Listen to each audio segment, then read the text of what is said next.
Hello, Romantics. I'm Sarah Gomez, author, romance lover, and host. You're listening to Romancing the Story, a podcast centered around writing, reading, and story structure, all with a twist of romance. Happy NaNoWriMo, everyone! We're officially in the writing season and reading all the holiday novellas along the way.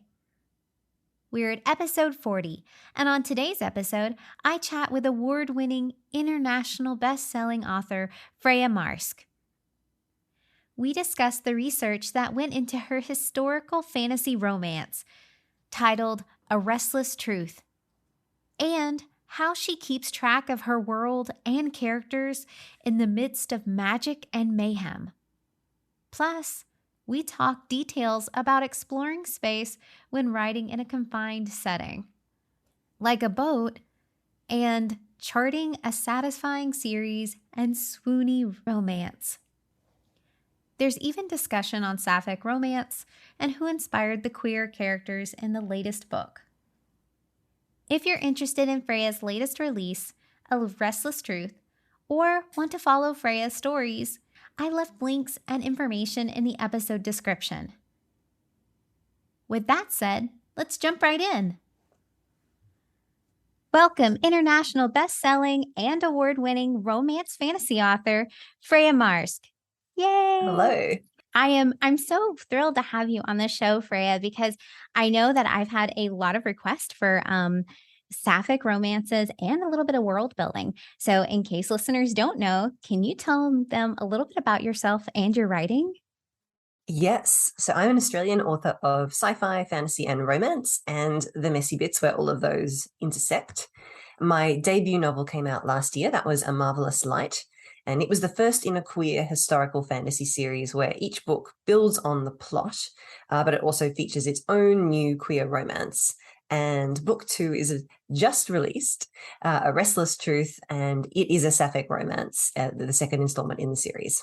And as you mentioned, A Restless Truth, which is the next book in the Last Binding trilogy, is a historical fantasy filled with magic and mayhem and just lots of intrigue.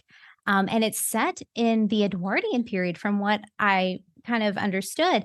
I usually think of historical fantasy, my mind automatically goes to Victorian era. So did you always intend for the book to be in the Edwardian time period? It's a bit of a chicken and the egg story, that one. So essentially, yes. And you're right that the Victorian era, I think the aesthetics of it, the vibe, the world building in inverted commas, is a bit more familiar, especially to a historical romance audience. Mm-hmm. I probably secondary only to the Regency in terms of it being an accepted time period where people know the social norms in England, at least, and are familiar with romances that are set in that time. It's interesting. I've seen a few reviews online where people have described A Marvellous Light as a Regency fantasy, because I think in their head that's just like, oh, it's a historical fantasy.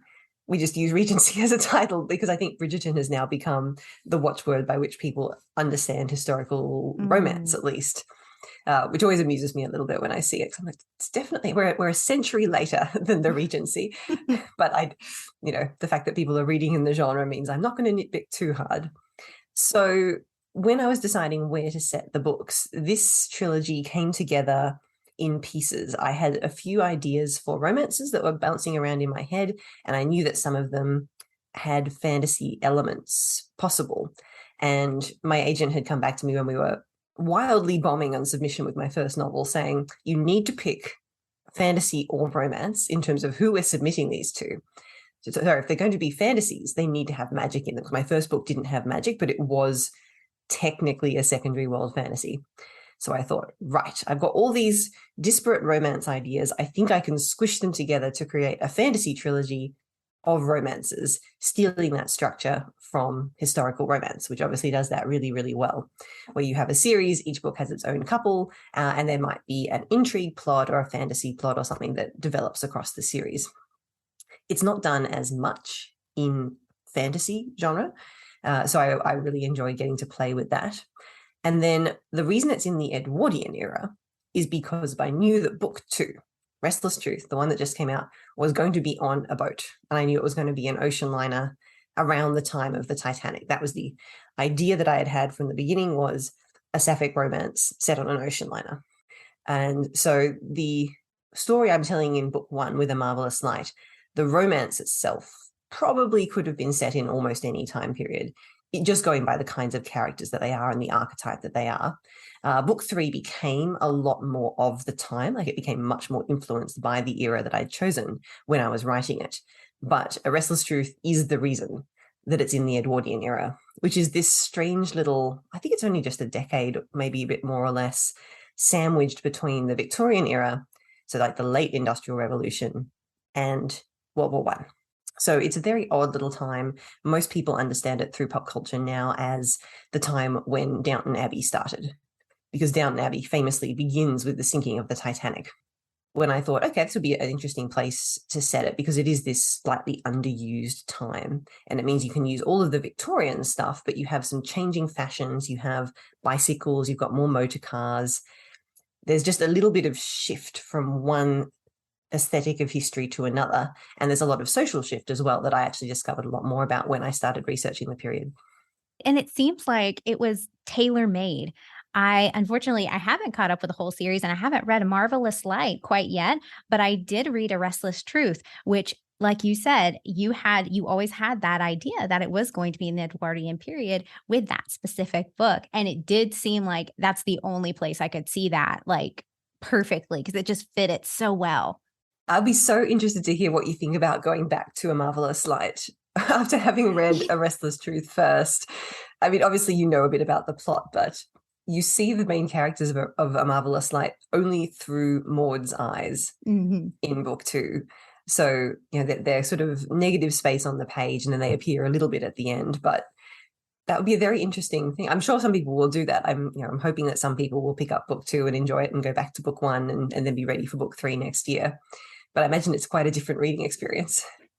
And it's so interesting to me that you said that you actually ended up blending a bunch of like those kind of storylines, those pieces, when you were originally trying to pitch a book to other publishers, because to me, you did such a great job of balancing all of that together, like all of that, the historical piece, the magic piece, and there's even some humor, which I didn't expect, which was amazing.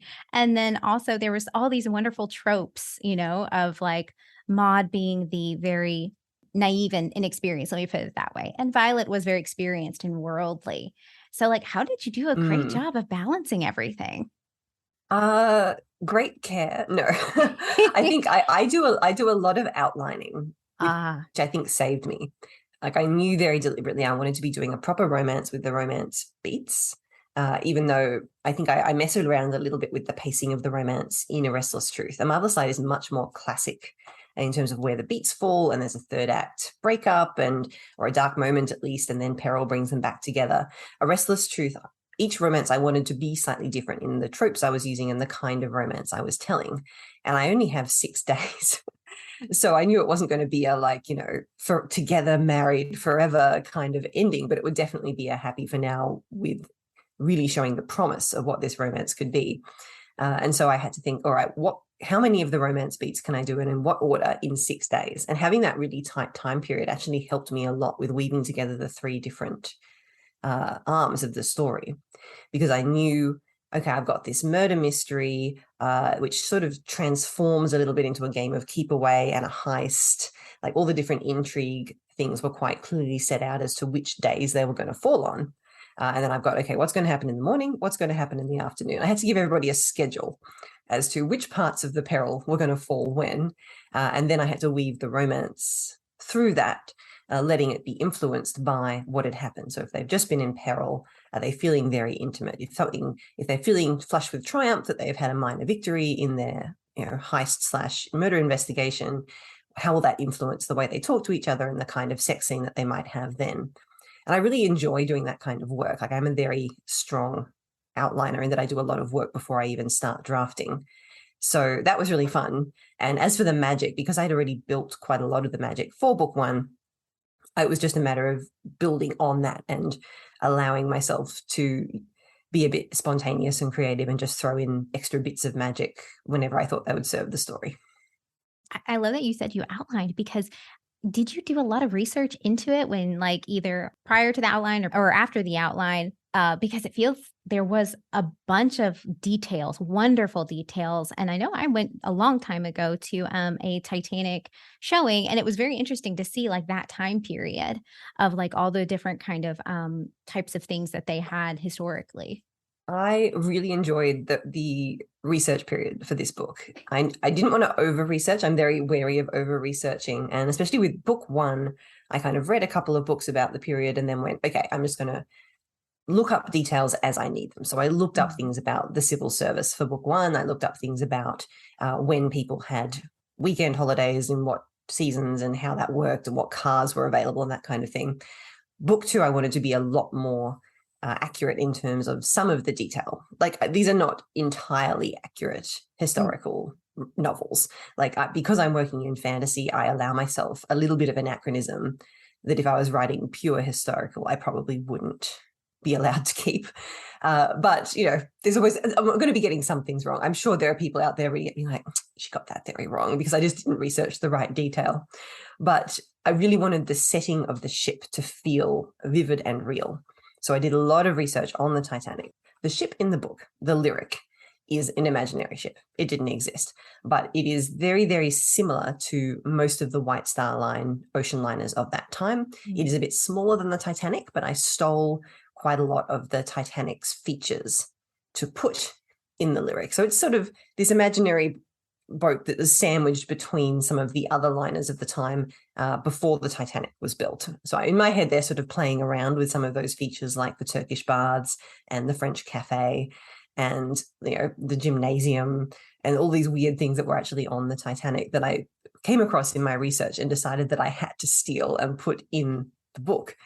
Because if you're writing something that's so locked room as being set just on a ship, when you come across something that's a more interesting setting than they're on the deck or they're in the dining hall or they're in a cabin, you have to use it, you know, to make sure that there's variety and that the story feels like it's moving along and exploring the whole space.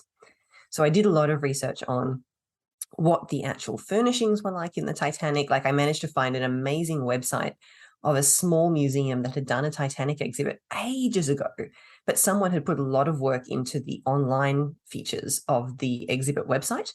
And they had pictures, like old black and white photos of the interior of the rooms, like the first class staterooms and like the library, the smoking room, most of it sort of focusing on the first and second class things. I think that's what everyone's kind of interested in. Like everyone's a little less interested in what conditions were like in, you know, the third class rooms because they were fairly plain. That was, you know, mass transport.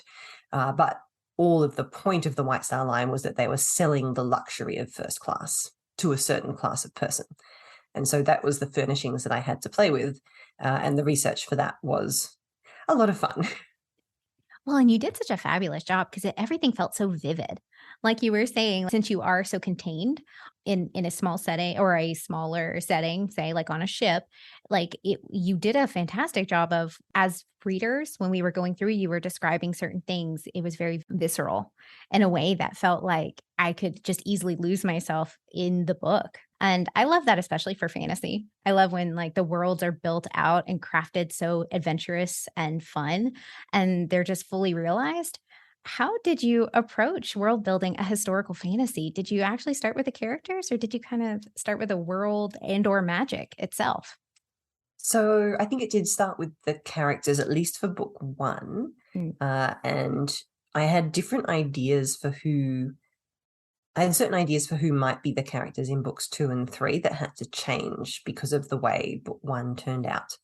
So when I first envisaged it, the characters that we meet in books 2 and 3, we weren't going to meet them until their own books. And then I thought, well, that's not going to work at all. Like in romance, especially, you want to introduce somebody a book beforehand so that people are like, oh, when's their book coming? You know, I'm interested in this person. And fantasy-wise, it just wasn't going to work, especially because I have in each book somebody who's a magician and somebody who is new to magic relatively and not a magician themselves. And if I did that every single time, I'd have to do the headache of showing someone, be like, oh my God, magic exists, wow, 3 times in a row. And that would just be very boring for the reader. And it would also mean that I have to sort of reiterate the entire plot to that point, which was not going to be interesting for anybody. So when I started thinking about it as a trilogy and a fantasy trilogy, and once I had an idea of what the plot that held the 3 books together was going to be, I then thought about how I was going to weave those characters into the earlier books. So you meet Maud in book 1. Violet is entirely new. And then by the time we get to the end of book 2, you have already met both of the narrators of book 3. So at least there is a familiarity, and you'll be able to just plunge in and be like, yes, I know who these people are. These people know what the plot is, more importantly.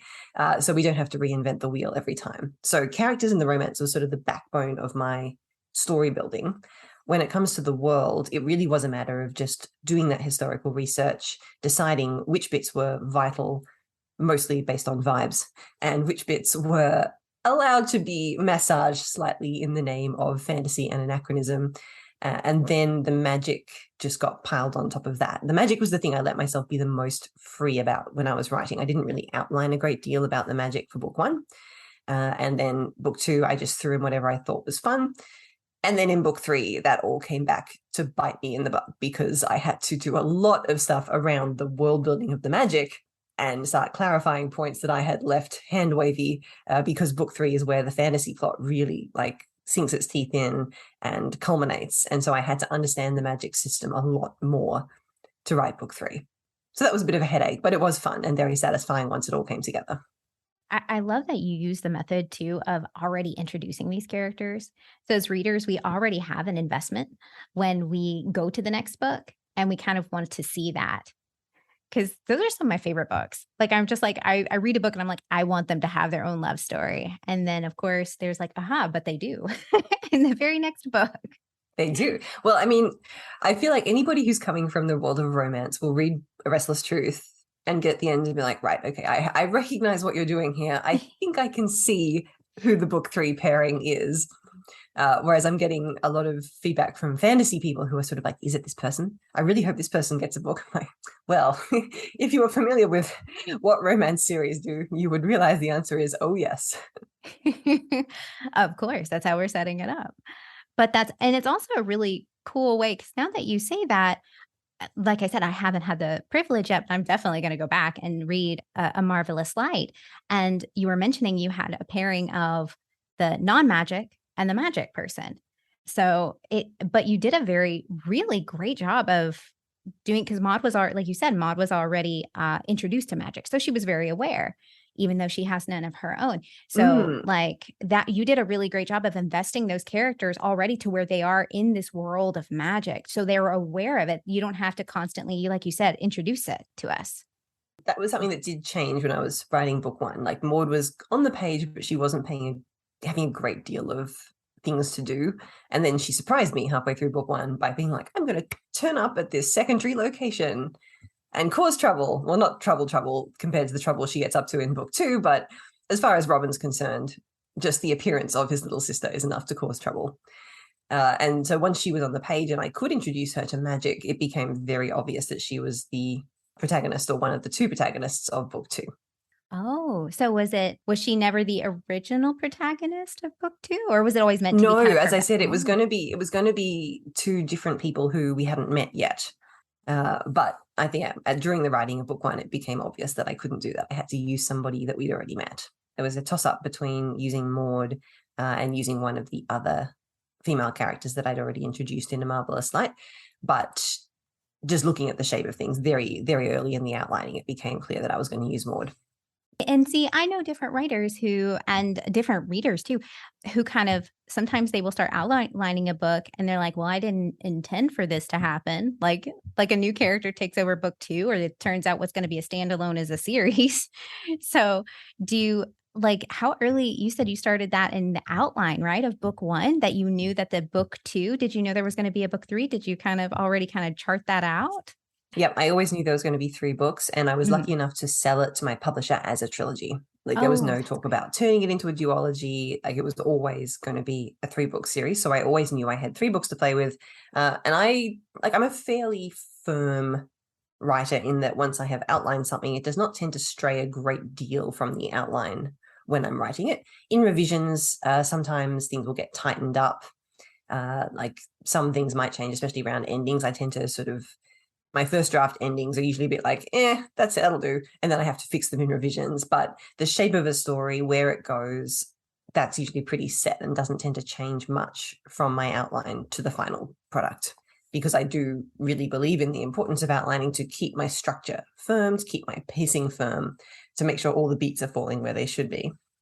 There have been a couple of things that have surprised me, like, there's a thing that happens in a Marvellous slide up at the midpoint that I hadn't quite thought through the implications of. And then when I thought, that would be interesting if it happened, I realized that by letting it happen, I had changed quite a lot of the second half of the book, not necessarily in terms of the structure of the plot, but where it was going to take place and the meaning of it to the characters. And then that has then influenced the fact that the books are quite strongly about magical houses. At least book one has like this introduction to magical houses. Book 3 is intensely about magical houses. Book 2 is a bit of an outlier because it's on a boat. Fair enough. I like the book, the trilogy has quite a symmetrical shape. Like it begins in a place, it goes somewhere very different from book 2, and book 3 comes back not quite to the same place, but to some of the same settings and to some of the same themes that the first book has. So it gives you this opportunity to sort of follow you through a journey, but you should feel like the third book is taking you back to familiar things that you're seeing with new eyes, which I think is a good thing for a series to do. Like a series that starts in one place and then finishes somewhere completely different and is using the third book to completely introduce new people, new things, is a bit of a risk. Like I do introduce quite a lot of magical world building in book 3, but I wanted to ground it in things that the readers would find familiar from book 1, so that they didn't feel like I was just tossing everything I've done so far out the window. I wanted them to feel safe so that I could then take them on the next step. Well, what a great method is kind to take the reader back to kind of the original, kind of the genesis, right, of the book, of the original series, and then kind of seeing it with fresh eyes, like you said, seeing it all anew. And now that we know all this other history and things have happened and progressed with the stories, we can go back and see like maybe a totally different view of this world. I'm very interested because it does seem like you did a great job of like where all the world building seems to build upon itself, the characters and the world, and like really make this very dynamic book as far as like your characters and the magic system and everything. So I'm very excited to see what happens in book 3. Thank you. It was very satisfying to write. We'll see how much it changes in revisions. It is with my editor at the moment, but I had a really good time, and it was the romance that I'd been looking forward to writing since I was planning the trilogy. So that was really satisfying. Oh, really? Because I did love Maud and Violet a lot. Oh, I love all of them. Like any couple that I'm writing, I'm like, these are my favorites. Oh, of course. So because I've just finished drafting book 3, of course, I'm going to be like, well, those ones were my favorites as well. of course. But obviously all of them are quite different couples, different characters. And I love all my children equally. Oh, yes, there you go. As a writer, right? Like I was saying, and you mentioned too that there's a lot of magic in there, and like there's callbacks to the original. In the third book, there will be a callback to the first book, and like seeing all these houses, and there's a lot of different characters that have been either introduced to us or we already know. And I've heard several writers tend to keep book Bibles, especially when building out like fantasy or anything, maybe even historical, where you have to kind of chart like where everyone is, where all the players are in the books at any given time or their history. Do you have a method of kind of keeping track of your world and the magic and all the characters? The magic I just carry around in my head, unfortunately. I haven't like been keeping a list of like spells that people do or things that have been made possible, although that is quite a good idea. But I tend to just sprinkle the magic through as I'm writing the draft and then hit the last quarter and go, right, what have I created that I can use here? And same with book 3. Like I enjoyed doing some callbacks to magic that has been used in books 1 and 2 as part of book 3 to make people feel that I'm not just creating something new every time. Characters, I have character sheets in Scrivener. So I use Scrivener for outlining and drafting. And then I just have character sheets that may start fairly bare bone, but because I do character focused planning, I'll put in things like, okay, who are their family members? What are they called? What were the relative ages? And then like anything that I've come up with about their backstory, their personality, their driving motives. But those are really for the main players. And I know where all my main players are at all times. And once we hit book 3, we've got the 6 narrators, well, no, there are only 2 narrators in book 3, but the main characters of books 1 and 2 are on page a lot of the time, as are several other main secondary characters. So they were pretty easy to keep track of because I managed to keep them mostly geographically in the same place. But I don't realize how many minor characters I've created until I get sent the cast sheet for the audiobooks, or at least the list of characters in the audiobooks. And they'll say, is this it? Have we got everybody? And it's just page after page of random, like, one-line servants that say something, or somebody who is a shopkeeper. And I have to look through it and make sure I haven't accidentally doubled up on names. So I could probably make life easier for myself. And if I was writing a very long series, I probably would keep a character list of those minor characters. But I think I've managed to get away with it, given that there are only 3 books. Well, and you did mention in book 3, I mean, that's a great method. I love Scrivener, so I will always say that is a great method for, like, kind of taming my imagination and, like, helping me give an easier way to kind of chart out my books or anything like that, or any outlines like you mentioned. And you mentioned something about, like, different narrators in book 3. Are we going to have different points of view? Are you going to write from different points of view, or is it mainly just 2? I'm just curious. It's still just 2. Okay. So every book is still that romance thing of just having 2 narrators, and who are the ones who are in the romance, and we get their perspectives and nobody else's. So we have alternating points of view between the 2.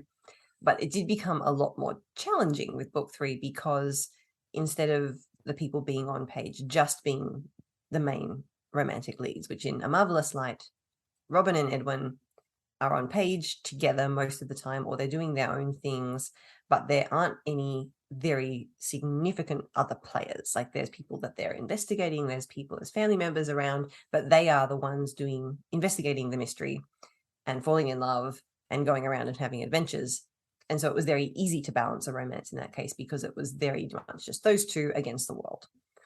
In A Restless Truth, I had to expand that a little, especially because there's less of the surrounded by horrible people and more surrounded by people who are just people, who could be suspects or could be friends or could just be living their own life and their own story while on this ship. And so there was a lot more people walking in and out of various scenes. And I also had to set up a couple of other characters who are going to be part of the ensemble. So obviously it's not just Maud and Violet doing this on their own. Maud, being the person that she is, she has also managed to recruit Lord Hawthorne and Alan Ross and a couple of other people to be part of the investigation. And so I had to have a lot more of, you're in somebody's point of view, but there's 4 people in this conversation. And that was even harder in book 3, because suddenly there are 7 people in the conversation and involved in the planning. And I have a lot more respect for the script writers of shows like Leverage, where there's this relatively large central ensemble. And the way you deal with that is by breaking them up into little subgroups and letting these 2 people go off and do this job and have a conversation. And I could do that, but I could only do it as long as one of my narrators was one of the people going off and having that conversation. So there's a lot more of just using the narrators to tell you what's happening with a large group of people who are planning a heist, essentially. I didn't even think about that, because you're right. The way you kind of balanced it with the ensemble kind of come flowing in and out for A Restless Truth, because they were kind of just milling about, or they were around at the time in the ship and kind of the periphery of our protagonists. But to have, like, to be sure to balance when you have one point of view, like other conversations between several different people, is definitely a tricky point, right, to be in as a writer. Yep. It felt like I had built myself. Luckily, that was book 3. I felt like I had just slowly been lifting weights all through book 1 and book 2, and I had gotten myself to the point where I could carry that much on the page in the drafting process for book 3. Well, and so that brings up a really interesting question when you say that, because that was something I was curious about, is since I've kind of came in on book 2, which was amazing, has the magic evolved with the book trilogy as it's kind of gone along? Yes, there's gotten more pieces. And especially because book 1, one of the points of view you see is Edwin's, and Edwin has a very systematic mind and thinks about magic in a very systematic way. And Robin is being introduced to magic via Edwin. So the glimpse you get of how magic works is very logical and academic, and there are these glimpses of wonder and stuff that we don't quite understand happening around the edges.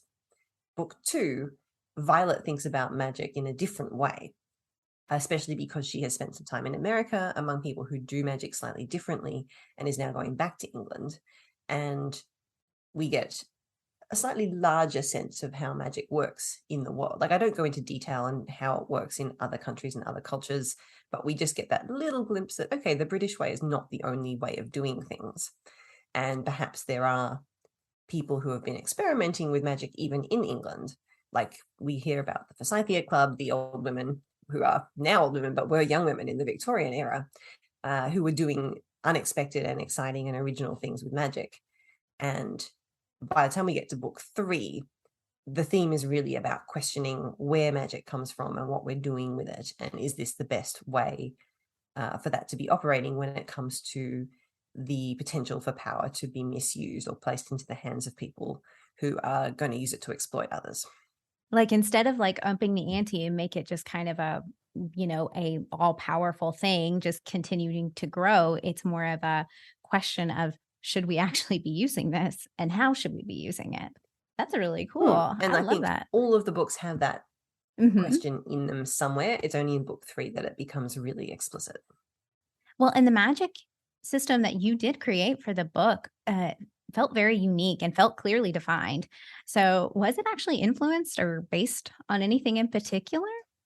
Not really. I just made it up. Like, the idea of cradling, so using string like a cat's cradle to do, was just something that had come to me in a short story that I'd written ages ago. And the string itself was not involved at that point. I just wanted to use the verb cradling for magic that was done with gesture as a reference to cat's cradle. And then I thought I really liked that idea. It just sort of hung around in the back of my head. And then when it came to write this book, I needed a magical system, and the idea of cradling was sort of strong in my head. And because it was quite important to me in book 1 to have a protagonist who was not all powerful, it was actually quite underpowered by the standards of magical society, that made me think about, well, what kind of person would that be, and what kind of things would he do in order to make the most of what little power and magic he has. And that brought me back to the idea of the string. And if you are going to base magic in gesture, how would you train somebody in that? And if it is actually to do with cat's cradle and string movements, you would probably still use that like training wheels on a bike if you didn't have enough magic to be able to overcome any kind of lack of precision. So that's where that came from. And then I just built in bits and pieces of magic as I went. And there's some throwaway lines that I just came up with that grew into something bigger than a throwaway line because I liked their implication, or I was looking for things that I'd already included that I could then do something bigger with. So the magic was the most organic part of writing this trilogy. Like you said, you took it like kind of organically, you kind of built off of this one idea and then kind of fully fleshed out more of the magical capabilities and how you would actually go about it within your characters. Cause that's really cool. It did feel like something I haven't quite seen before in a book. And I thought it was a fabulous idea because I was like, that makes sense to me. Yeah, I wanted it to feel kind of lived in to a point that people have started getting a bit lazy about it. Like if the way that you do magic in this country has become so systematized and it's expected that men do it, and here's the shorthand that we use to write down things, and of course you do it this way, and like the longer that magicians have lived and done things one way, the more entrenched the system has become. And it's like learning different languages. If you only ever know one language, there are some concepts that just won't even come into your head because you don't know how to express them. And so the whole point of people starting to experiment with things outside of the quite rigid, traditional British magic system was to show that magic is a little bit deeper and different if you can think about it from a way that isn't the way you've been taught. I did get the hints that there were some kind of subtext like that because I got the impression that there were some, like you were saying, some of like the older magicians were kind of taking the magic for granted. Like they were, like you said, they were so entrenched into it that they kind of didn't see any other way. but this way. Part of that is also that what I said about it starting to become more important that it's set in the Edwardian era is that it becomes about this idea of questioning the social status quo, which is very much something that was happening during the Edwardian era with like we were starting to see that breakdown of those really, really rigid class boundaries in Britain that would then get shaken even further by World War One and the social changes that happened then. And so it's actually a very good time to set a story about questioning power and questioning the status quo, which is obviously something that happens in every point in history. And there's always people you can find everywhere, all around the world doing that. But for a British story, this seemed like a good time. Well, and that's a great call out. I didn't even think about it with that specific context. I know you kind of mentioned like some of that in the book, but I didn't even think about it from that point of view because being American, I didn't even consider that was also the same time period, like you said, that was being like that, the questioning of that class system, maybe not taken apart, but like kind of questioned in a way that people were like, well, how does, why should we have this?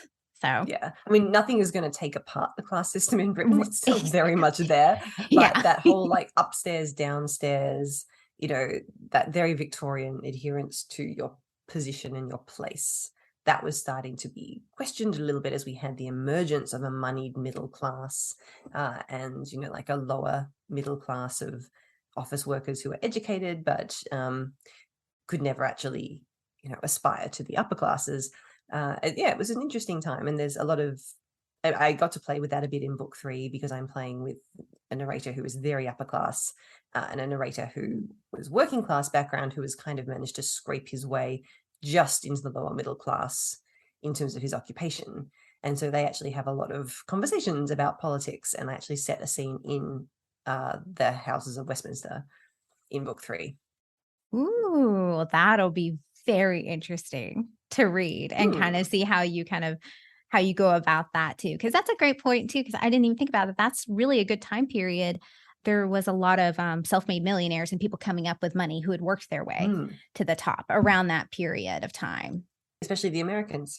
Yes. And that's what I was thinking of. I was thinking like the Rockefellers, I think, did that. And like a bunch of the self-made millionaires. That's what the, God, no, this is the thing. I can't keep track of my own characters' names. But yeah, I did have an American millionaire and his family coming across on the Lyric, like making the move from America to England.